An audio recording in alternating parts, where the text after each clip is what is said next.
welcome to the GSMC Book Review Podcast, brought to you by the GSMC Entertainment Network. I am your host, Sarah. I am delighted to be with you once again to bring you another author interview. Today I am speaking with author Sophia Kouidou-Giles. Before we get to that, and before we start the interview and checking in with each other, I would like to ask that you like and subscribe to whatever platform you are either listening to or watching this podcast on. That really does help us to get the podcast out to more listeners and viewers such as yourselves. Also, as a way to support the podcast, you can go to gsmc.info and leave a tip or donation. On the screen next to me, you will see that there is a much longer link in that video that is playing. You can use that link as well, but gsmc.info, of course, is much easier to remember and to type in. So gsmc.info, if you would like to support the show by leaving a tip or a donation, I say thank you in advance for anything that you do to support this show, and that is watching, listening, subscribing, liking, leaving a review. All of those things really do help to get this podcast out to more book lovers such as yourselves. So thank you in advance. How is your week going? It's Tuesday. We're in the last week of March. It is almost Easter. That's coming up this Sunday. We in Portugal are finally going to spring forward, so I will be back on my normal math in terms of time zones between here and the US, so that will be good for my brain. We went on a lovely walk on Sunday. We like to start our week off with a good long walk. We actually didn't intend to go for as long of a walk as we did. We took the dogs out and we decided to try a different route, and we got a little turned around. So it ended up being about 3.5 miles, which was great. We love to start off the week with a good long walk like that. As I said, I didn't quite expect it to be 3.5 miles, but it was great. We saw a couple of places that we had not seen before in our little town and learned a few different ways around. I feel like there's no straight way to get anywhere from point A to point B in the town that I live in, but there's always a million different options, and we learned a couple more of those today. I'm just waiting for this car to turn off their headlights. I've got it. There we go. The lovely glare behind me. But let's go ahead and talk about a book, shall we? As I said, I am interviewing author Sophia Kouidou-Giles today, and we are talking about her book, An Unexpected Ally. The subtitle is A Greek Tale of Love, Revenge, and Redemption. So let's go ahead and I will give you the description of this book. This is from Amazon. Powerful Circe, daughter of the sun god Helios, is sad to see Odysseus, king of Ithaca, depart from her island, Aeaea. But her heartbreak is eased after dolphins take her to Delos, where she explores a new relationship. Circe has a strained relationship with her mother, Perse, but when she finally listens to Perse's encouragement to seek out the amphibian god Glaucus, she's glad she heeded her advice. Together, the two embark on underwater adventures, and Circe shares with Glaucus her knowledge about the healing and harmful power of herbs. While in Delos, she also meets and befriends Scylla, a local beauty with whom Glaucus is enthralled, although the girl is indifferent. Circe eventually returns to Aeaea, but one day she learns, upon consulting her scrying mirror, that there is trouble in Delos that requires her immediate action. In the turbulent world of gods mingling with mortals, our heroine shifts shapes, flies, and uses her superpowers to reverse the course of evil. In a tangle of love, hate, vengeance, and the final righting of wrongs, a cast of irresistible characters weaves an adventure laced with beauty and terror in An Unexpected Ally, a newly woven set of tales that brings to life ancient Greek myths and revives issues similar to contemporary readers. So again, that is the description of An Unexpected Ally, a Greek tale of love, revenge, and redemption. The author is Sophia Kouidou-Giles, as pictured there along with the book. Let's go ahead now and turn to the interview. Actually, before we turn to the interview, I do want to say that I love that Sophia is going to talk about this, but she weaves together 3 different parts of Greek mythology to bring this tale together, and I really like that she brought me to some stories that I did not know in Greek mythology. So I was able to learn a little bit more and experience some characters that I maybe didn't experience. This is a novella, so it is a quick read. If you are at all interested in Greek mythology, this is a fairy tale. There is magical elements in it, of course, because there's always magical elements when you're dealing with stories of gods and goddesses in Greek mythology. It's like I said, it's a quick read and it's a lot of fun. So it's definitely something that you may want to check out. But let's go ahead now and turn to the interview with Sophia.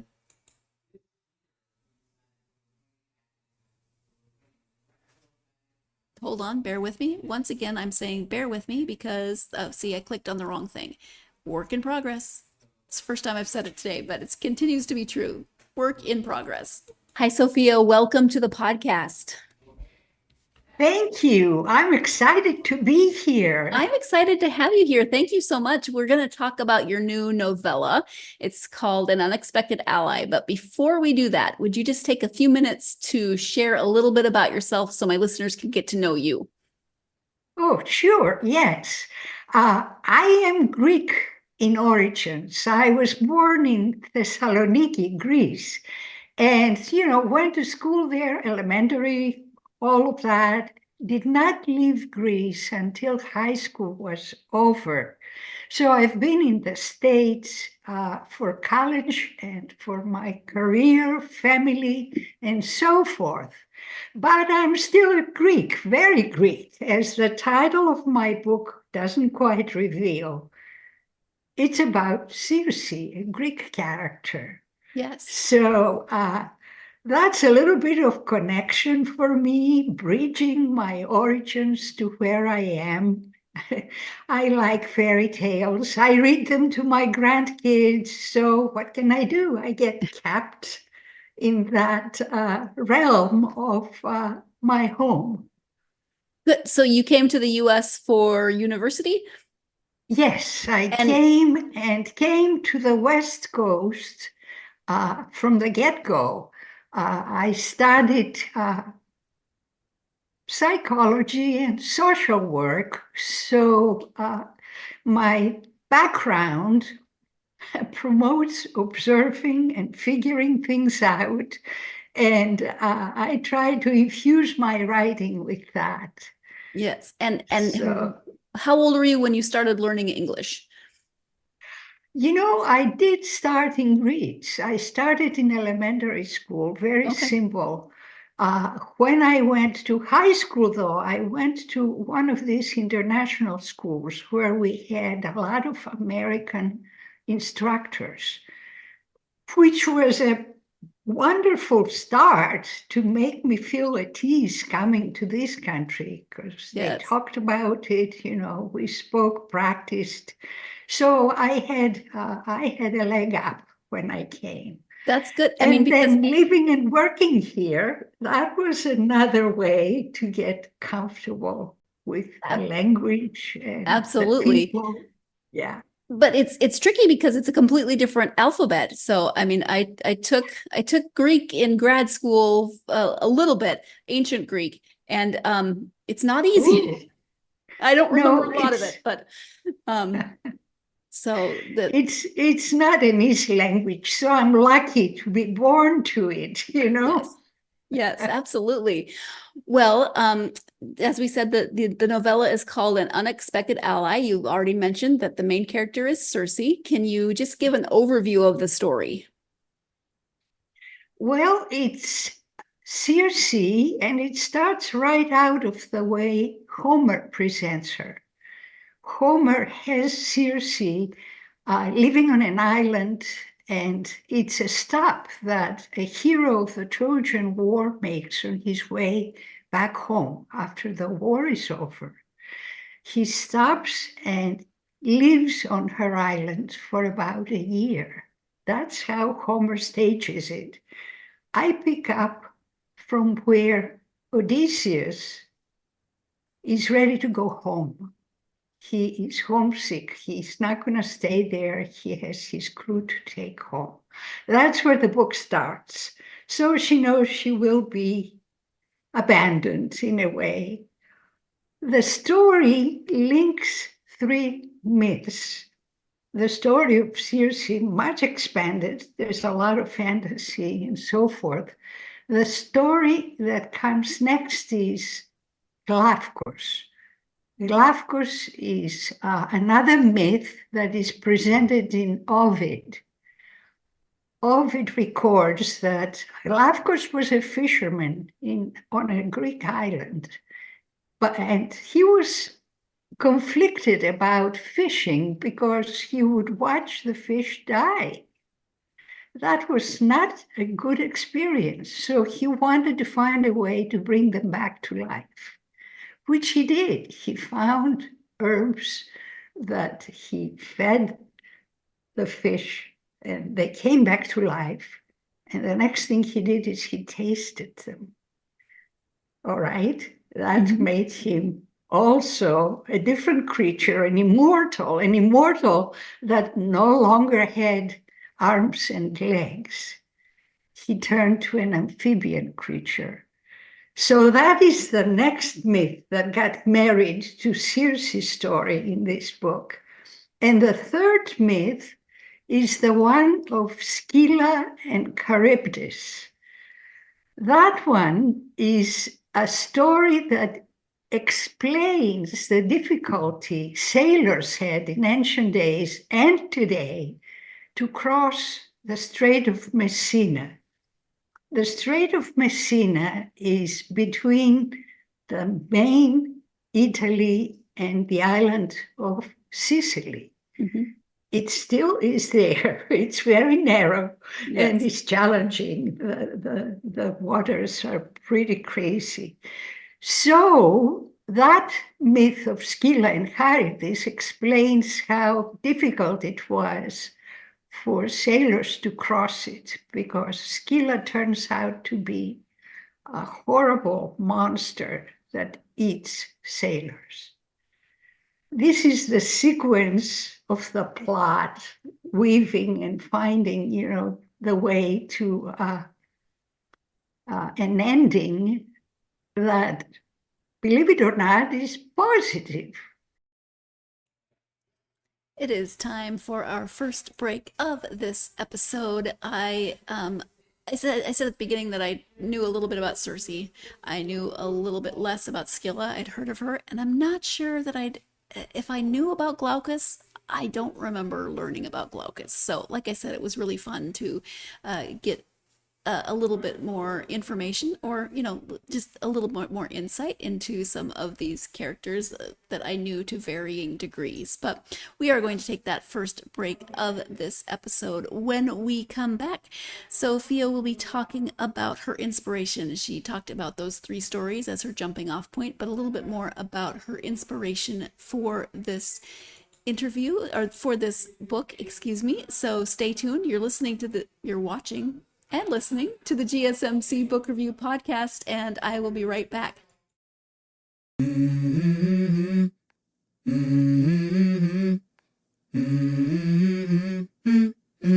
Let's go. I wake up to a little bit of drool on my pillow, feel like it's gonna be a bad day. Yeah, I'm tired of shit, and the coffee ain't hit yet, damn, ain't that great. I don't wanna go to work, cause my boss is a jerk, and I'm not even that paid. I need a change in my life, cause I don't feel alive, and there's nothing that makes me happy. Hold my beer for a minute, I'm about to quit my job, cash in for a ticket. I'm going on a trip and I don't plan to visit. I'm gonna stay there till I feel like I'm winning, and this is just the beginning. I need a big change, help me feel like living. I need a big swing, home runs I'm hitting, and I'll never look back, moving on till I get it all.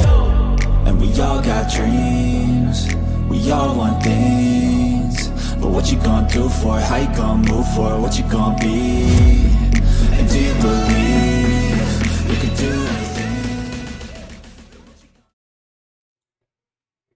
Welcome back to the GSMC Book Review Podcast. As you know, today I am speaking with author Sophia Kouidou-Giles. We are talking about her novella, An Unexpected Ally.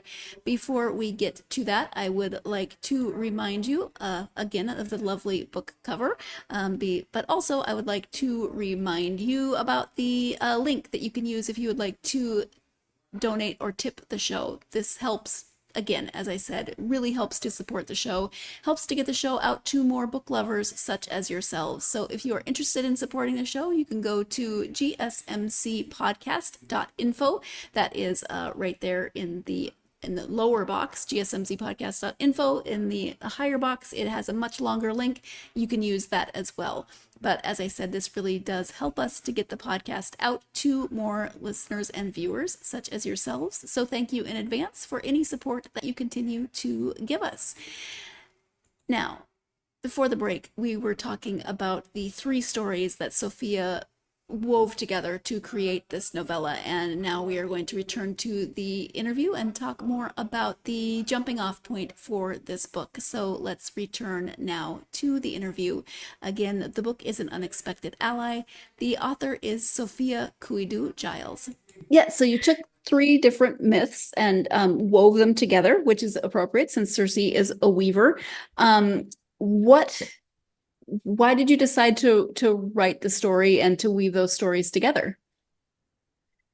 You know, I was reading Homer. I was taking a class here in the States about Homer, and Circe struck me as a very interesting character.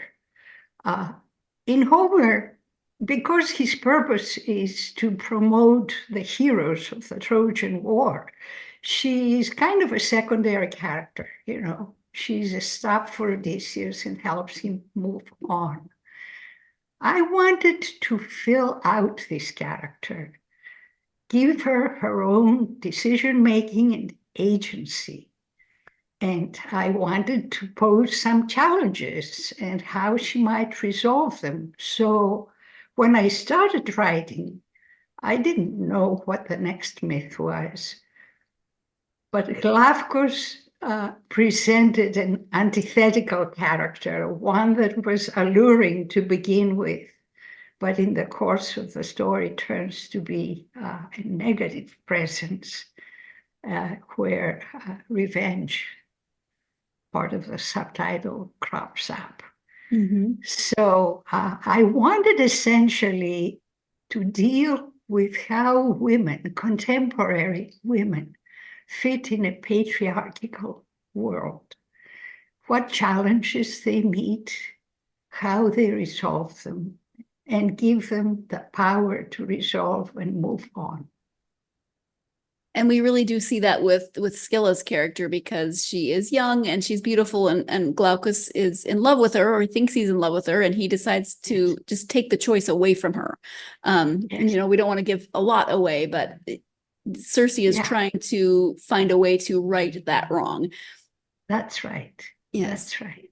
Yeah. How was it writing Circe, who is, you know, she's a character in Greek mythology. There's certain things that have been written about her already. How was it for you to then take what's known or written about her and make her a little bit of your own and to flesh out that character more?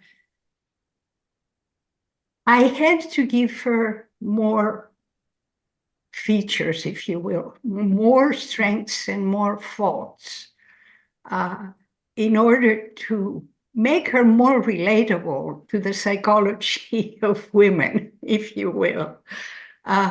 So I took some liberties. This is not repeating exactly the old ancient story. It's expanding it. It's making her a person that could live in today's world, that faces decision-making about who is this person I'm encountering?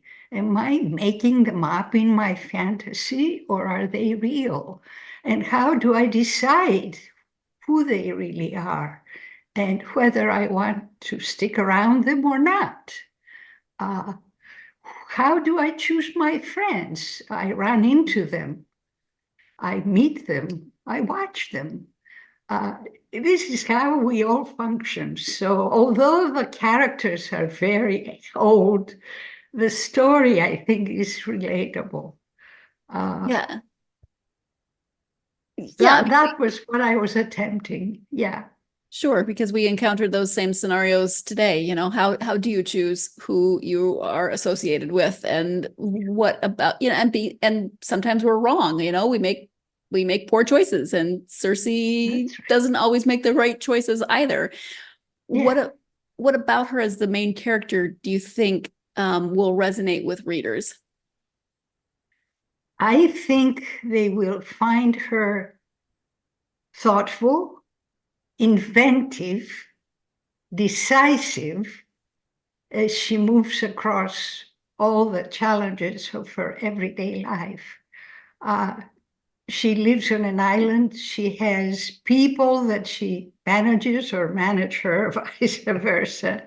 She has preferences. I think the end of the story is one that speaks about supportive relationships and how we can help each other. And I hope that's the takeaway as people shut the pages. One of the quotes I start with in the book is from The Wizard of Oz. Mm-hmm. And it is, "You had all the power all along, my dear." So I want to start with that idea and reinforce it by the end of the book. Yeah, absolutely. This is a sort of silly comment, but I was just slightly jealous of Circe's ability to wear whatever she wanted. She just, would snap, she's a goddess, so she just created outfits on the floor. I need that ability. I know what you mean. There is magic. There is some superhuman qualities in the Yes, story for sure. Shifting shapes and dressing as she wanted and yes, dressing others as she wanted. exactly. But you said at the beginning that it's a fairy tale, so we expect magic in fairy tales. So that makes sense. Yeah. When you approach a story and the characters in that story, I would assume that some of your educational background with psychology and those fields probably influences how you write characters. So what's your starting place for character development? Do you like to have a really good picture of each character, or do you prefer that they evolve as you write? They do evolve as I write. I do know that I need to give them a physical appearance. I need to give them a starting point. Where are we in time? What's happening? I also know that I need to find some challenge for them in order to keep the energy going in the reader. So I just start, and when that challenging character comes, features change. The character, gains power and momentum or drops in energy or what have you. So those are the dynamics that I attend to as I write. Yes. I would imagine that research for a story like this would be a lot of fun because you do get to go back into some of the older stories and some of the myths. And what was there any part of the research that really stood out for you? The variety of stimuli was what was interesting, because I go back home to Greece, and I walk in a museum and I see the Silics, which is how they served and drank their wine. I actually see it. To me, that's exciting. I get a sense of their everyday when I walk around and I see a temple, So it's those live things that I find the most exciting. I'll tell you, I had written this book. It was ready to go to the publisher, and I went to a Greek museum, and I saw a picture of how they wove cloth.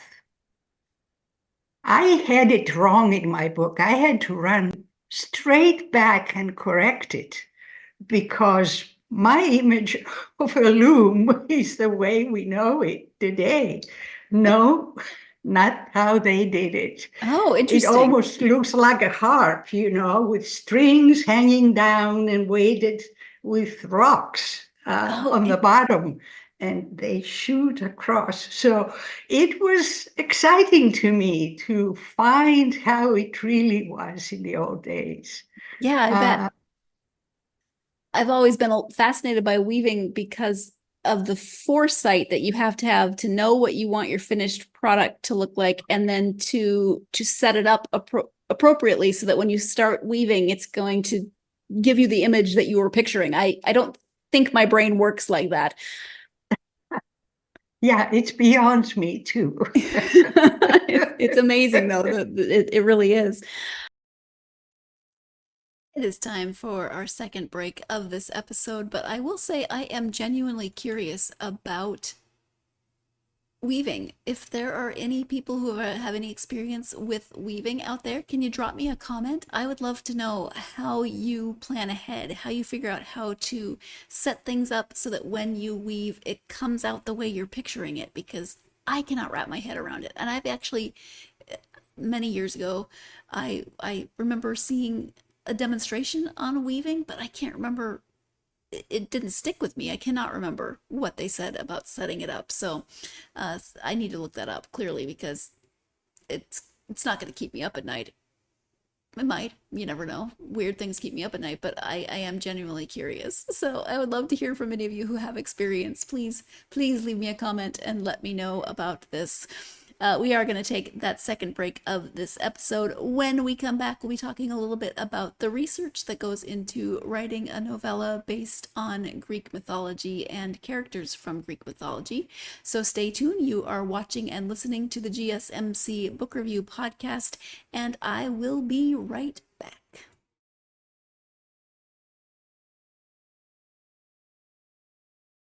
For the best and latest podcasts available anywhere, go to the podcast app on your cell phone and type in GSMC to access free content-rich podcasts on health and wellness, book reviews, sports, entertainment, relationships, social media, movies, technology, finance, and even weird news. Subscribe and download the GSMC Podcast Network's family of shows, available everywhere podcasts are found.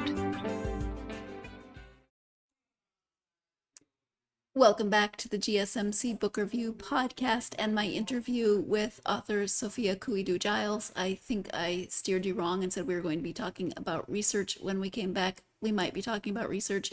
We might be talking about something else. I jotted down notes, and I think I jotted down incorrect notes. So it is just one of those days. Longtime listeners, you already know that sometimes I get a little scatterbrained. And if you're joining me for this third video podcast, yes, I'm going to keep counting them until they become second nature. This is my third. Thank you so much for hanging in there with me, because I am easily confused. But whatever we're talking about, we are going to go back to talking to the lovely Sophia Kouidou-Giles about her novella. It is called An Unexpected Ally. Let's return to that interview. You touched on this a little bit with relationships, but is that sense of interconnectivity in relationship what you hope people will take away from the book? Yes. That, and really trusting their insight, their gut feeling about what to do next, or how to assess things, or what gives them comfort.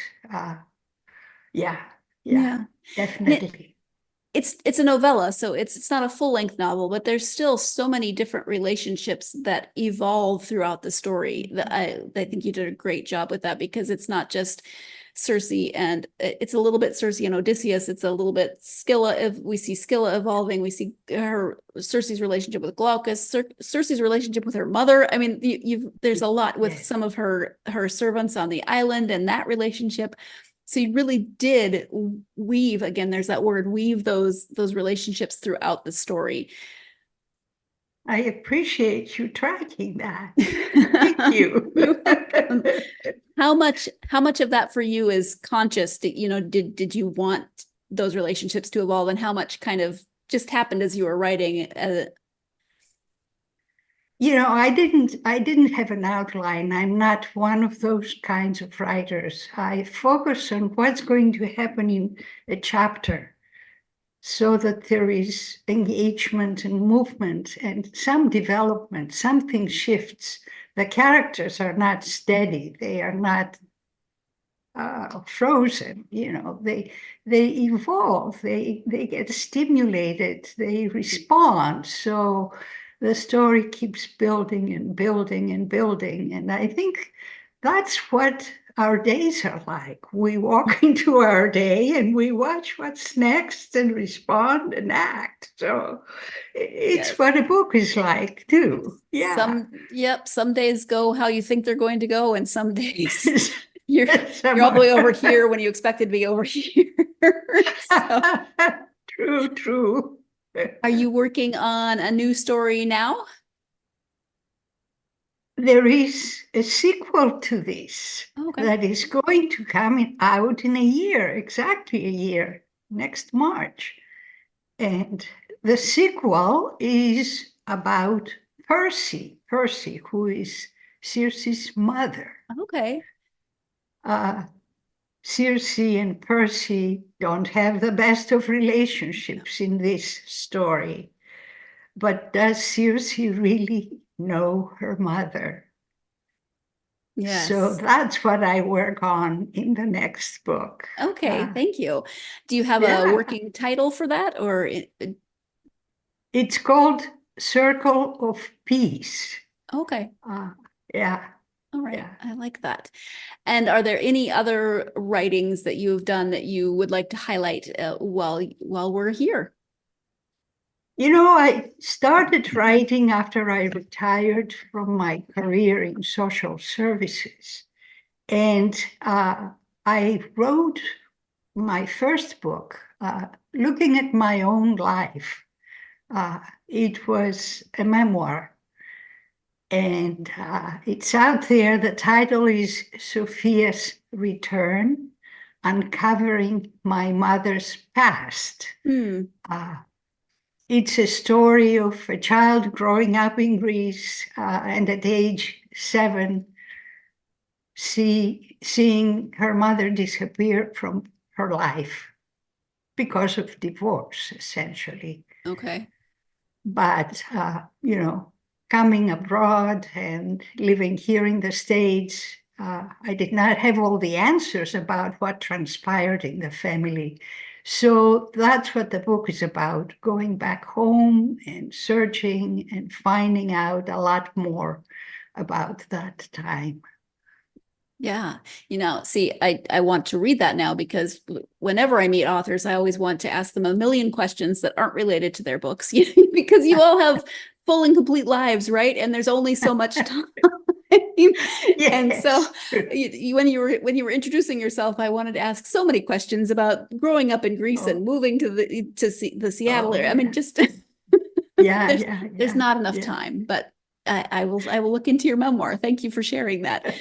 You mentioned starting to write after retiring. Did you always want to write, or was that something that you decided to do later in life?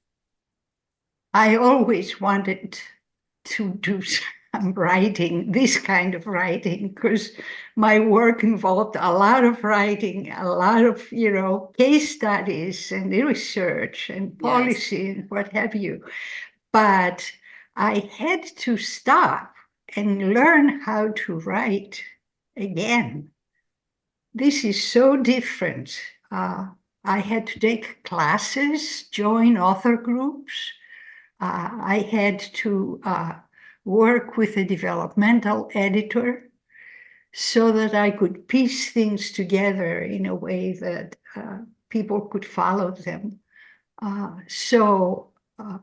It took about 8 years before I started sending any writing out to get published. So I started with short stories and, little articles. The book was really a much more involved process, because it involved personal matters, and those are much more difficult to deal with and write. Sure. And it was important to be in author groups because there's a lot of support, a lot of discussion, a lot of refinement that goes in those. Yes. So I don't know if I answered the question, but it was like learning how to write over again, and a lot of reading. That really helped. Yes. Yeah. So I would imagine that some of that would influence your advice to somebody who came to you that wanted to write, reading and author groups, those sorts of things. What advice would you give? Yeah. Draft and redraft. That's the other thing, because, once we push something out to the world, we want it to be the best we can do. And I find what I'm doing right now is I'm translating An Unexpected Ally in Greek. And I'm going to have it published there too. So it's wrestling with a language, what is the word that really does the job? What is the image that relays the emotion and so forth? So just going over it over and over again with maybe different targets is very important. So you have a good manuscript. If people want to publish their manuscripts, not everybody does. They have to decide where to go, what kind of approach: traditional publishing, hybrid publishing, and that is another piece of research. I think going to the library, asking, finding other writers, finding the fit for the kind of material we have is important. And then some people will seek an agent. That's another whole process. Again, it's a match. The agent has to appreciate what you write. That's where they get their motivation to push it on.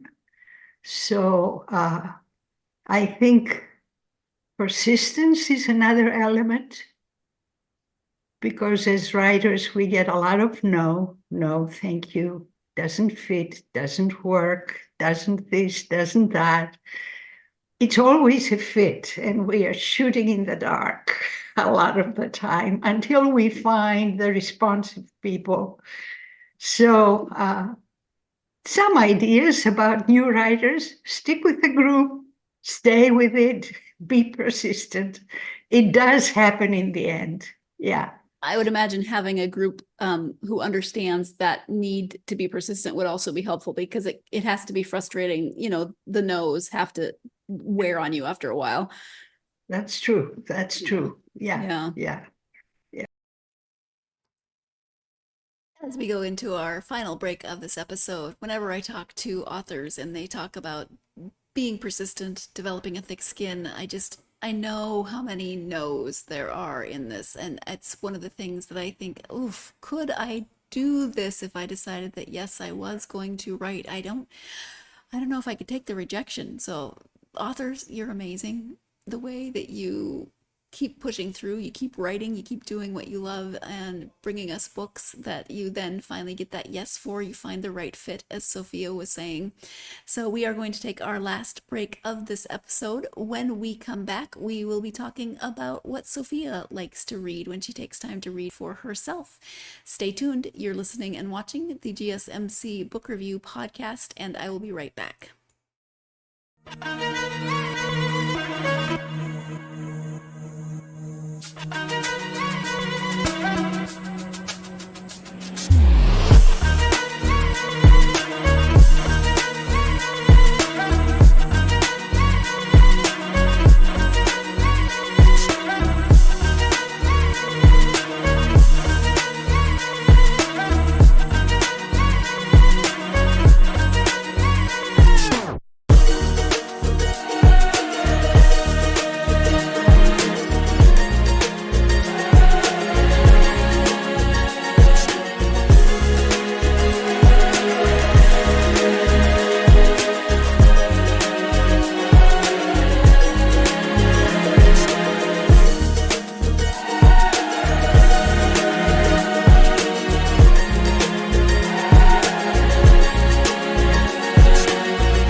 Welcome back to the GSMC Book Review Podcast and the conclusion of my interview with author Sophia Kouidou-Giles. Before the break, we were talking about her advice for aspiring authors.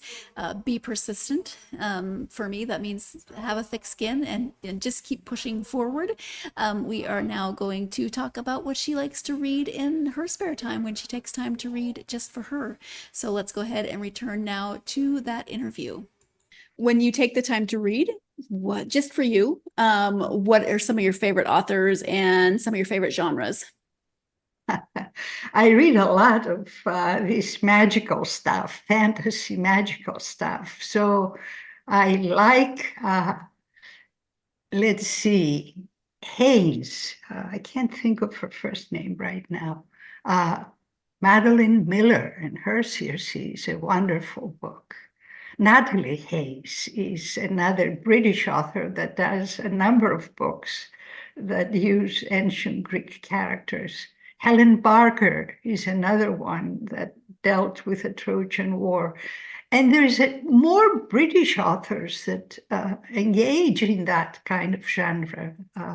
It's about time the Greeks get into it, you know. Right. I read a lot of Greek books too. We have wonderful literature. So I like Iordanidou. She writes about Greeks that came from Turkey and settled back in Greece. And that is a special kind of refugee. My background is from a family like that. Okay. I identify with her writing. I like Kazantzakis. He's very exciting, very varied. He has so many different books. Ritsos, Seferis is a poet, so is Ritsos. When I go back home, I shop for books and bring them here to the States and stay in touch with the language. That's another one of my goals, is to stay fluent. Yes. Back to English literature. Let's see. Is it Anne Patchett? Mm-hmm. You see? I get hesitant about quoting you names of people, but I do read popular literature that, Educated, for example, is a book I've read. What else? I don't know. It's a lot, right? It's hard to remember all when you're a voracious reader, it's hard to just pluck one out of thousands. That's right. You mentioned your grandsons. How old are your grandsons? I have a sweet 14 and a sweeter 17. They are both in the teen, arena. So a little older. You're not reading with them currently. A little older, right. But have they read your book? They have read. They have it read to them. It's part of their going to bed routine. Okay. So they are not done. They are just sipping into it. I love that. Wonderful. I know you have a website, so if you can share your website and any social media that you're active on, so in case people want to learn more about you and the book, they can find you. Sure. It's my name that runs together, all lowercase, SophiaKouidou-Giles.com. That's my website where I've concentrated all about my writing. I'm on Facebook. Again, my name is the key. On Twitter, just the Greek portion of my name, at Kouidou, that will get you there. Okay. So those are some ways, and I love hearing from people, getting comments. I always respond. So it's a good dialogue to have with readers and other writers. Yes. And you have a newsletter. I believe you have a contact form on your website as well, where people can leave comments, right? Absolutely, I do. Perfect. Yeah, yeah. Well, Sophia, we've talked about a few different things, but is there anything that we've not covered that you wanted to make sure you brought up or highlighted during our time together? Just to mention that an unexpected ally received the American Writing Award Fantasy Silver finalist recognition. So that was pleasing to see that come forth. Great, congratulations. Thank you. That's very Thank exciting. you. Good. I can tell you've read the book. I because did. your I questions enjoyed it. led- Yes, thank yeah. you. You know what? I like Greek mythology. I've liked Greek mythology since I was a child. We had to read some, I think, in about 5th grade. And then, yeah. and I enjoyed it then. And then I've read different, like the Percy Jackson books or different retellings. yeah. But I didn't know much about Circe. So this was fun to come for a different character that you don't always see. Yeah. It's good it gives the writer more permission to pick up archetypes that are not all fleshed out, because then there's more shaping one can do. Yeah, exactly. I just want to say thank you so much for taking the time to talk to me about the book and writing the book. Thank you so much. Thank you. This was a good conversation. Thank you so much to Sophia again for joining me to talk about An Unexpected Ally and writing and everything. I loved talking to her. I so enjoyed meeting her and talking to her. She just seems like a delightful person, and I would love to have lots more conversations with her because I have so many questions about her life and her experiences. So thank you, Sophia, for joining me. If you, as a reader, are interested in Greek mythology, if you like stories that are fairy tale-esque, fairy tale adjacent, if you like stories that have some magic in them, because there are gods and goddesses in this case, that's where the magic comes from, then you definitely need to check out An Unexpected Ally by Sophia. I'm laughing because I can see my dogs in the window there.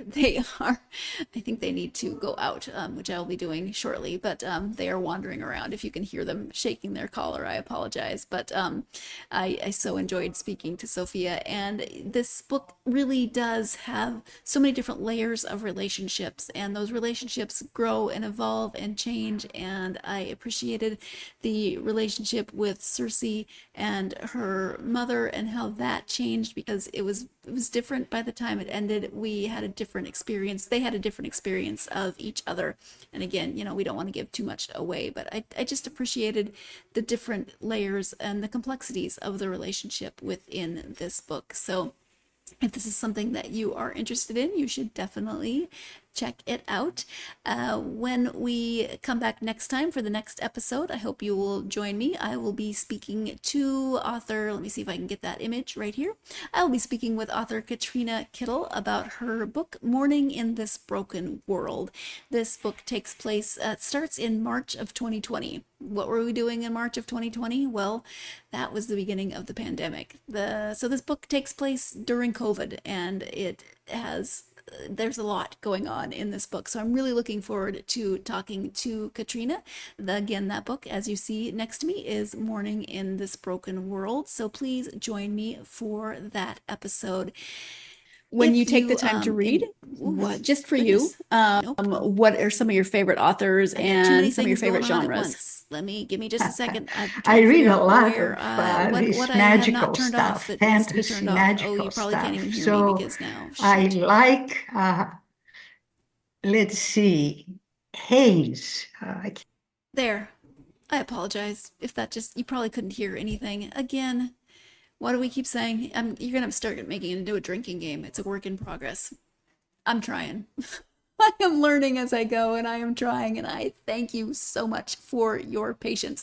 If you're listening to this episode rather than watching it, just know that whenever I say it's a work in progress, I have clicked on something that is not what I should have clicked on, so people are seeing things that they should not. If you're listening to this and you're wondering why the heck did that interview segment just start over, that was me. I did not turn off something that I should have turned off before I went to a graphic, and then I came back and that video immediately started playing. Thanks for hanging in there with me. I so appreciate you. I appreciate you as my listeners always, but especially now that you're starting to watch with me. Thank you. And thank you for tuning in to the GSMC Book Review Podcast presented by the GSMC Entertainment Network. Your support really, really, truly does mean a lot to me. It means a lot to the network. So please remember to subscribe to the show and leave a positive review. You can follow the podcast on Facebook, X, Instagram, and TikTok. All of these things really do make a difference. You can follow us on social media for content and updates. You can follow on social media and tell me what you're reading. I love to hear from listeners. I say it every episode, and I mean it every episode. Come tell me what you've been reading, what you want to read, etc. Thank you so much, and I hope that you have a wonderful day. I especially hope, as always, that your day, your week, whatever time frame we're going with, I just hope that you have plenty of time to get yourself lost in a good book. Thank you so much.